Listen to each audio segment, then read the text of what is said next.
समय की कीमत। एक गांव में एक गरीब आदमी रहता था। उसके घर में उसकी पत्नी और उसकी एक बेटी और एक छोटा बेटा था। उसकी पत्नी दूसरों के घर में काम करके अपने परिवार का खर्चा चलाती थी। उसका पति रामू दिन भर नशे में डूबा रहता था और दूसरों के साथ अपना समय बर्बाद किया करता था। कहीं इधर ताश के पत्ते खेलता दिखता था तो कहीं उधर लोगों के दरवाजे बैठकर गपशप मारा करता था। अपने परिवार का ख्याल उसे बिल्कुल नहीं था। उसके माता पिता ने उसकी शादी कराकर गलती कर दी थी। बेचारी उसकी पत्नी दिन रात काम कर अपने बच्चों का पेट पालती थी। यदि उसकी पत्नी एक भी दिन काम पर ना जाए तो उसके बच्चे भूखे रह जाते थे।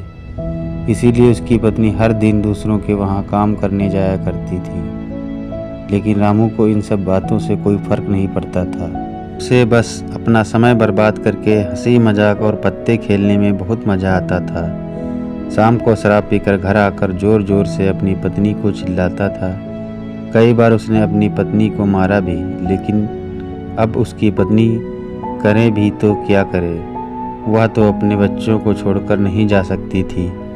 रामू को जो कोई भी समझाता कि रामू कुछ काम धंधा कर पैसे कमाया करो, अपने परिवार का खर्चा तो उठाओ, 2 बच्चे हैं, तुम्हारी पत्नी है, उनकी देखभाल करो, ऐसे अपना समय क्यों बर्बाद करते हो। रामू उसके ऊपर बिगड़ जाता था और कहता, तुम्हें इससे क्या लेना देना, मैं कुछ भी करूं, यह मेरा जीवन है, मैं तुम्हारे घर में खाता हूं क्या। इसके कारण कोई भी गांव का सदस्य उसे इस बारे में बात ही नहीं करता। वह सुबह खाकर निकल जाता था और रात में शराब पीकर आता और अपनी बीवी के ऊपर गुस्सा उतारता था। ऐसा ही कुछ दिनों तक चलता रहा। कुछ दिनों बाद संसार में एक ऐसी बीमारी ने जन्म लिया जो मानव जात के लिए अत्यधिक खतरनाक थी। चारों तरफ उस बीमारी का कहर था। आप सब जानते होंगे, मैं कोरोना वायरस की बात कर रहा हूँ। जब सरकार द्वारा लॉकडाउन लगा दिया गया था तब चारों तरफ लोगों का एक दूसरे के वहाँ आना जाना बंद हो गया था। सारे कार, सारी फैक्ट्रियाँ, सारी गाड़ियाँ इत्यादि बंद हो गए थे। अब रामू का परिवार भूखा मरने लगा था, क्योंकि उसकी पत्नी जो रोज़ कमाने जाती थी वह अब किसी के घर इसी कारण नहीं जा पाती थी कि कहीं इस बीमारी की वजह से मैं ना हो जाऊं। लोग उसे अब काम पर बुलाना बंद कर दिए थे। उसके परिवार में अनाज का एक दाना भी नहीं था, ना ही उसके घर में कुछ पैसे थे। अब वह क्या करता। उसका छोटा बेटा भी बीमार पड़ गया। बच्चे की तबीयत ज़्यादा खराब हो गई। तब रामू को समझ आया कि अपने परिवार का ध्यान देना चाहिए। उसने बच्चे को अस्पताल ले जाने को सोचा, परंतु उसके पास पैसे नहीं थे। वह गांव वालों से पैसे उधार मांगने गया।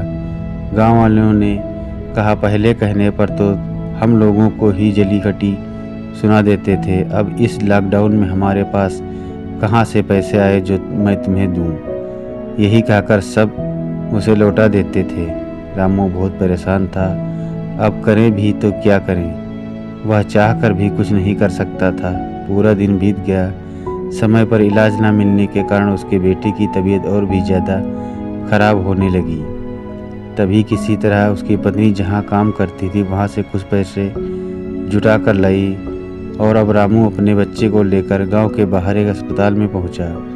रामू दौड़ता हुआ डॉक्टर के पास गया। उसने कहा, डॉक्टर साहब, मेरे बच्चे को बचा लीजिए। डॉक्टर साहब ने सारे इंस्ट्रूमेंट लगाकर चेक किया। तब तक उसका बेटा मर चुका था। डॉक्टर साहब ने यह बात रामू से बताई। यदि तुम अपने बच्चे को 10-15 घंटे पहले ले आते तो मैं तुम्हारे बच्चे को बचा लेता। मुझे बहुत दुख हो रहा है कि मैं तुम्हारे बच्चे को नहीं बचा सका। यह सुनकर रामू के पैरों के नीचे से ज़मीन खिसक गई। वह ज़ोर ज़ोर से रोने लगा और कहने लगा, यह सब मेरी गलती है। मैंने जीवन में कुछ नहीं किया, सिर्फ अपने समय को बर्बाद किया। यदि आज मेरे पास पैसे होते तो मैं अपने बेटे को हॉस्पिटल जल्दी ला पाता और मेरा बेटा बच जाता। मैंने अपने जीवन में बहुत समय बर्बाद किया है, परंतु आज बेटे को खोने के बाद मुझे समय की अहमियत पता चल गई।